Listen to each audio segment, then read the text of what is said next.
bonjour.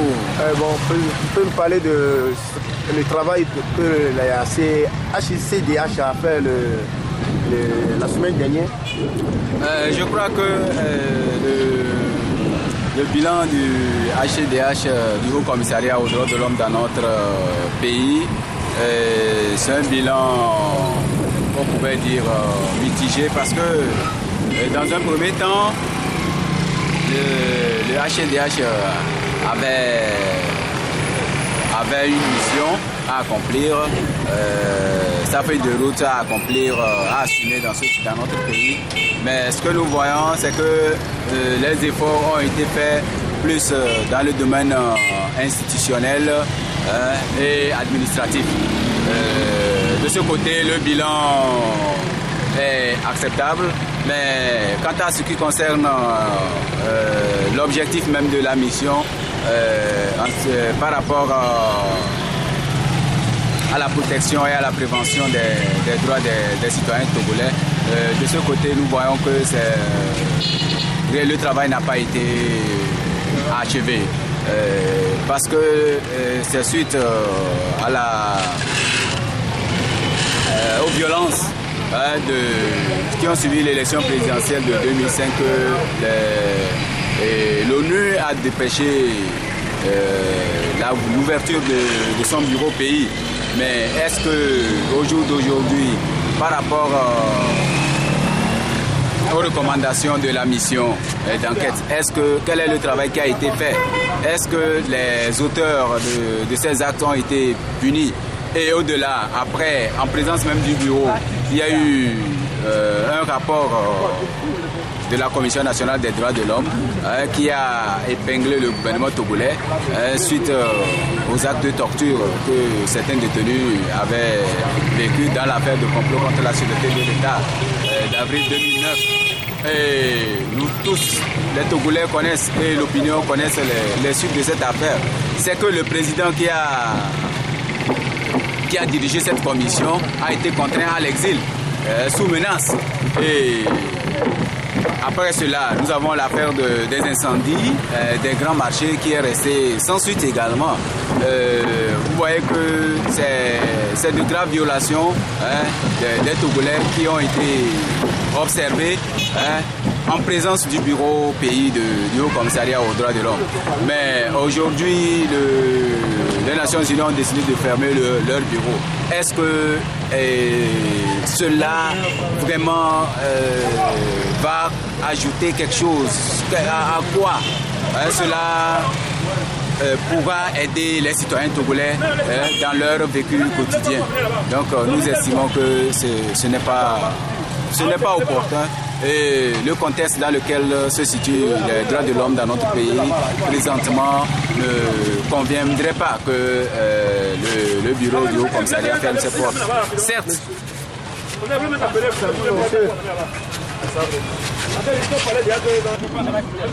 donc nous, à notre niveau, au niveau de l'association des victimes de torture au Togo, nous n'avons pas eu de bon rapport avec la représentante résidente du système des Nations Unies, mais cela ne nous a pas empêché de faire le travail comme il se doit pour éradiquer la torture, parce que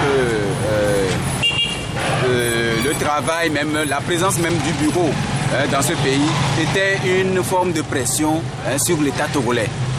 La présence du Haut Commissariat aux droits de l'homme au Togo était une forme de pression sur le gouvernement togolais et que ce n'est pas opportun, nous le disons toujours, que ce n'était pas opportun cette fermeture. Elle est, à notre avis, prématurée. Aujourd'hui, vous avez parlé sur les antennes que vous voulez organiser certaines manifestations aujourd'hui. Pourquoi vous êtes aujourd'hui au niveau de l'ambassade de France?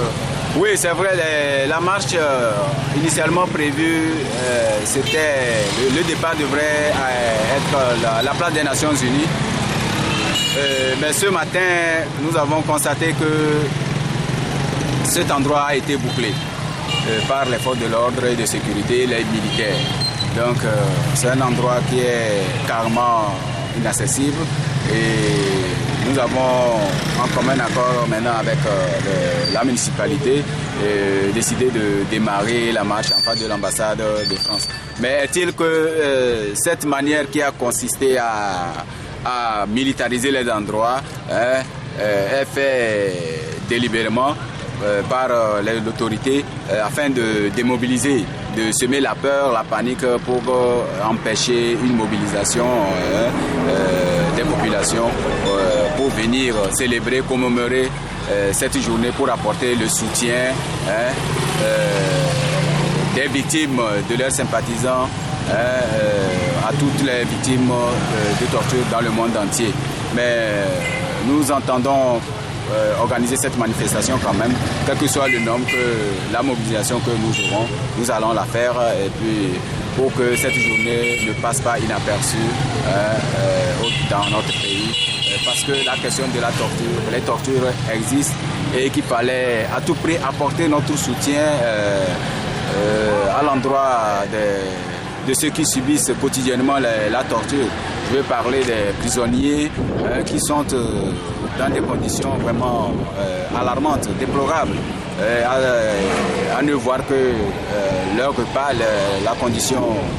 leur repas, ils vivent à un seul repas par jour, ils sont nourris à un seul repas par jour, ce qui n'est pas normal. Et à côté, il faut voir le problème de la surpopulation carcérale. Les Togolais les prisonniers sont vraiment entassés pour une prison qui devait abriter normalement 600 personnes. Aujourd'hui, on en compte plus de 2000. Vous comprenez que c'est trop. Et puis, il faut également voir le côté sanitaire. Les prisonniers, il n'y a pas de médecin permanent mis à la disposition des prisonniers. Ça, c'est pas normal, c'est ce qui cause des décès un peu partout. À cela, nous demandons vraiment l'État togolais de faire en sorte que, pour accélérer la construction de la prison civile de Palimé, pour désengorger les prisons environnantes. Ensuite, faire en sorte que, pour trouver des peines alternatives aux détenus, aux prisonniers qui sont condamnés à des peines légères. On pouvait les utiliser par la municipalité pour des travaux d'intérêt commun. Comme nous voyons par tous les chantiers, je crois que ces prisonniers, en contrepartie, dans l'intérêt de l'État, devraient travailler et obtenir leur libération. Nous estimons que cela sera dans la logique des traités, des conventions, sinon des conventions auxquelles notre pays est parti. Je veux parler de la Convention des Nations Unies contre la torture et son protocole facultatif, et également l'exécution des engagements que le Togo a pris devant l'examen périodique universel en novembre 2012. Donc, monsieur, si je comprends bien, la marche est reportée? La marche n'est pas reportée, je l'ai dit tantôt, les forces de l'ordre certes ont bouclé les lieux, mais nous allons, par rapport à la mobilisation que nous aurons, nous allons tenir notre marche. Nous sommes déjà en train de manifester comme cela. Vous voyez les banderoles, les passants lisent, ils savent qu'aujourd'hui il y a quelque chose sur la torture, donc c'est déjà suffisant pour nous. Votre lutte contre la torture va s'arrêter seulement à l'occasion de cette journée ou bien ça continue? Non, mais nous sommes dans ce pays, les Togolais connaissent Asibito.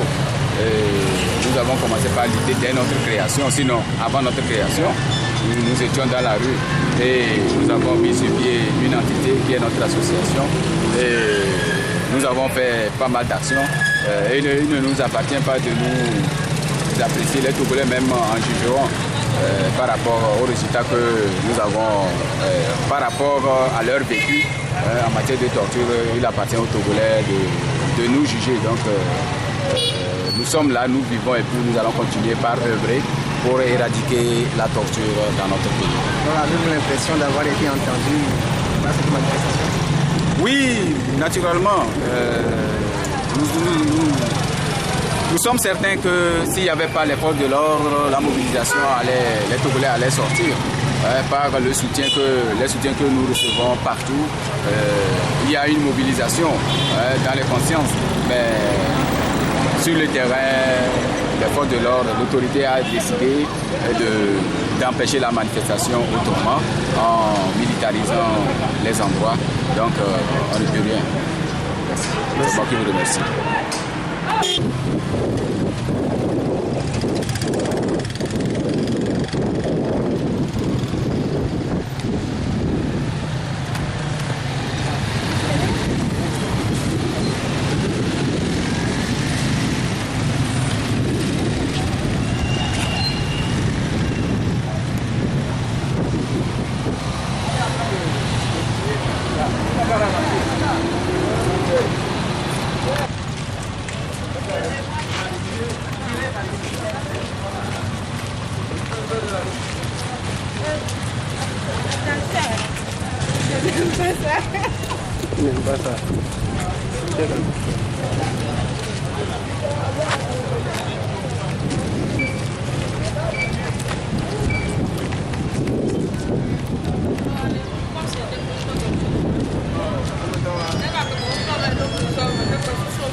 Ensemble, disons stop à la torture.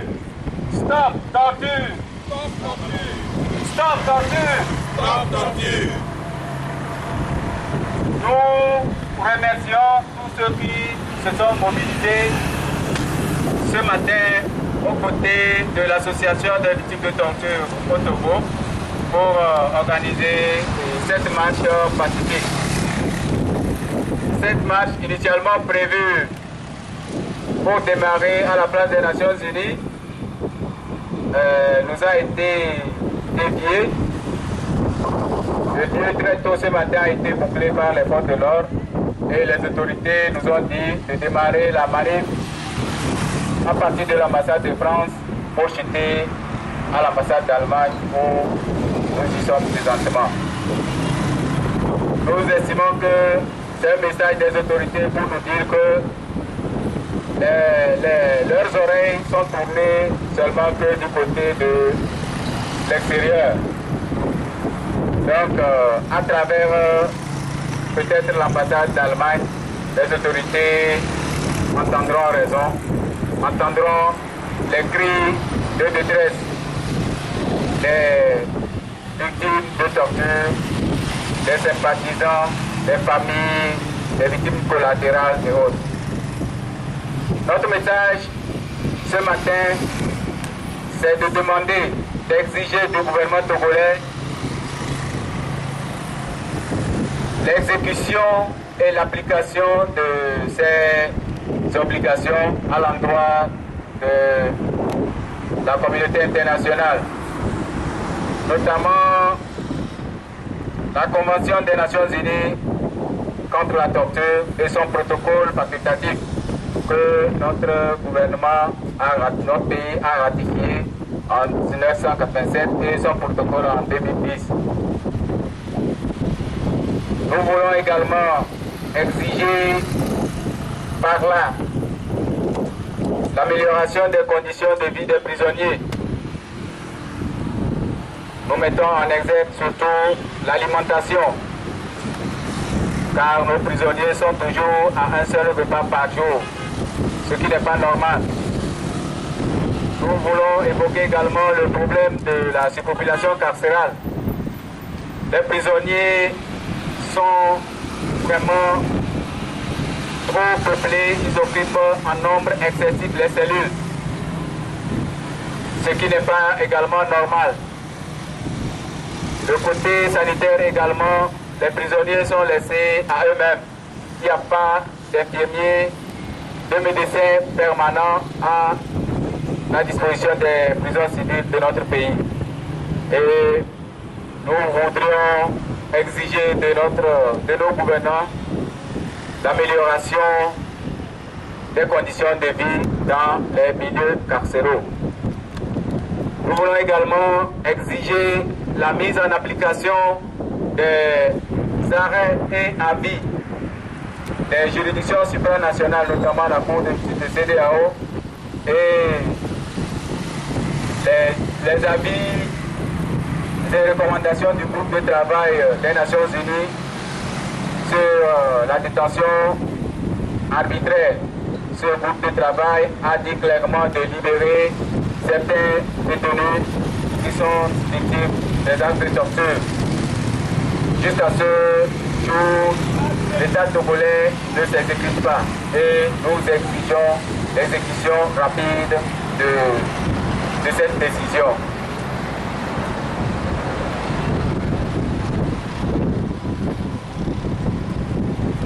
Alors, nous voudrons, pour finir, inviter les populations togolaises à se mobiliser pour prendre sur elles la question de leur protection et de la défense des droits des Togolais. Parce que personne ne viendra le faire à notre place. Et il nous appartient aujourd'hui, surtout que les Nations Unies ont décidé de fermer leur bureau, il nous appartient de prendre en charge la question de la défense et de la protection de nous-mêmes. Merci à vous les journalistes, merci à tout le monde. Merci.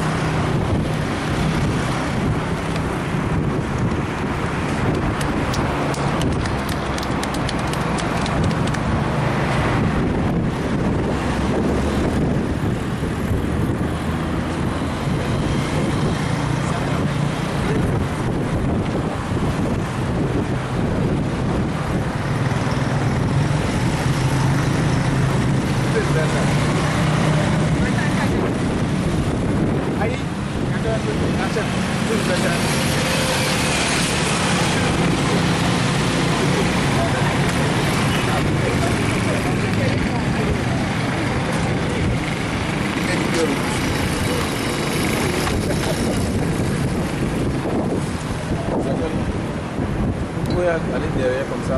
D'accord, c'est bon.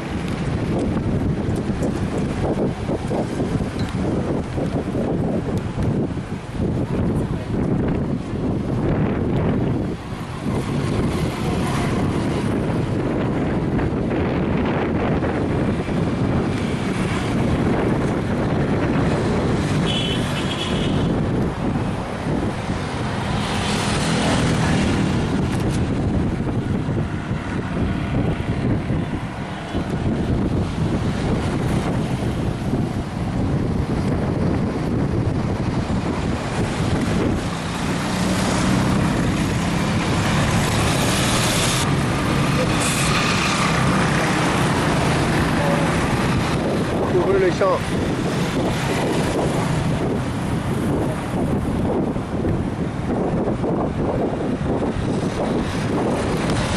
C'est-à-dire la Convention des Nations Unies contre la torture, son protocole d'exiger leur application. Ensuite, exiger l'exécution des arrêts et avis des juridictions internationales en faveur de l'on parlait de la CEDEAO qui a émis des arrêts en faveur des victimes.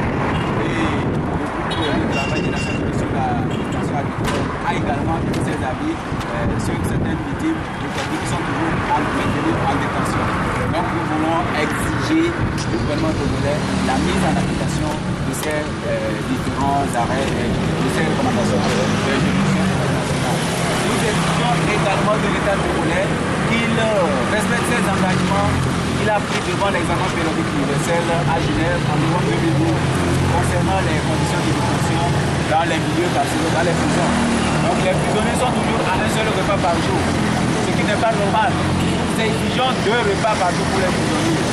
Nous exigeons également qu'on revoie le problème de la surpopulation carcérale en accélérant la construction de la prison civile de Balimé pour désengorger les prisons environnantes.